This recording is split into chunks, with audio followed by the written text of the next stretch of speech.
Salut, c'est J pour un nouveau tuto sur la synthèse soustractive. Aujourd'hui, on va voir le filtre qui est le deuxième maillon de ceux qu'on avait du synthé. Donc, on avait déjà vu le VCO, l'oscillateur, et là, donc aujourd'hui, on va s'intéresser au filtre. Donc, j'ai repris Massif pour générer un son.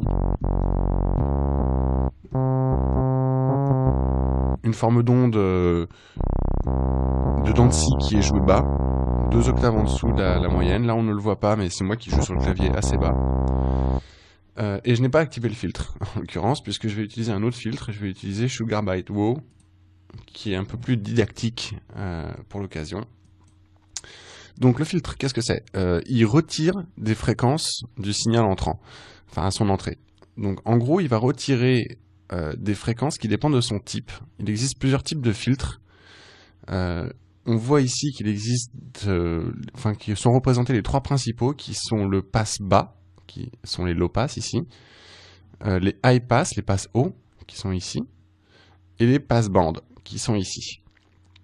Et à chaque fois, il y a un chiffre exprimé en dB à côté, qui est la pente du filtre.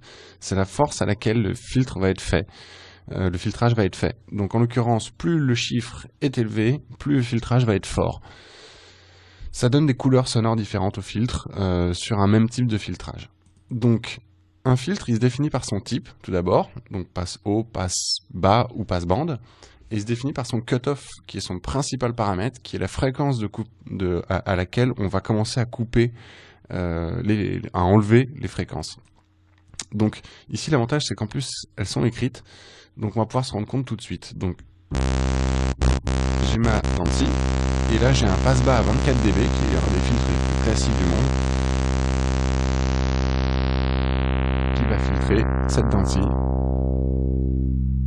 jusqu'à 44 Hz. Donc en gros on ne l'entend plus, pour ainsi dire. Et le deuxième paramètre d'un filtre, c'est sa résonance. En fait, elle augmente le volume à la fréquence de coupure et autour, ce qui produit une sonorité assez particulière, une résonance en fait.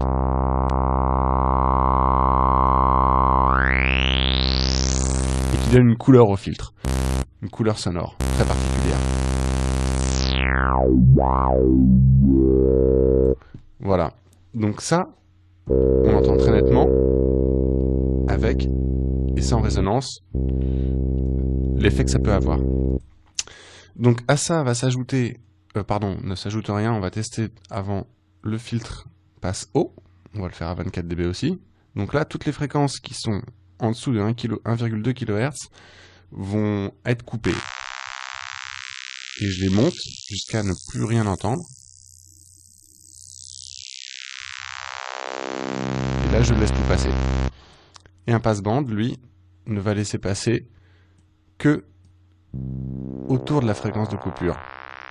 Donc que ici. Autour de 2,8 kHz maintenant, autour de 5,6, autour de 10. Plus certaines fréquences au-dessus et en dessous, dépendant souvent de la résonance.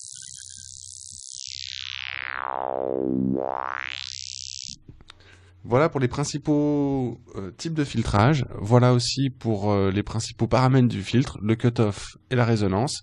Donc on entend très nettement l'effet que ça peut avoir sur le son. Ça lui donne une couleur sonore très différente de ce qu'on avait au début, qui était quand même notre dent de scie. Là je bypass l'effet. Et on se rend très nettement compte qu'on a quand même pas mal modifié le son.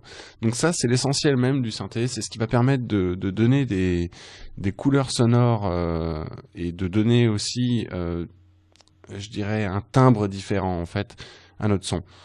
Voilà, il n'y a pas besoin d'en savoir plus. Une fois qu'on sait ça, eh bien, on va pouvoir s'amuser un peu à triturer pas mal de formes d'ondes différents et de sons différents, et ensuite on verra comment rendre tout ça intéressant dans plusieurs tutos plus tard. Voilà, merci.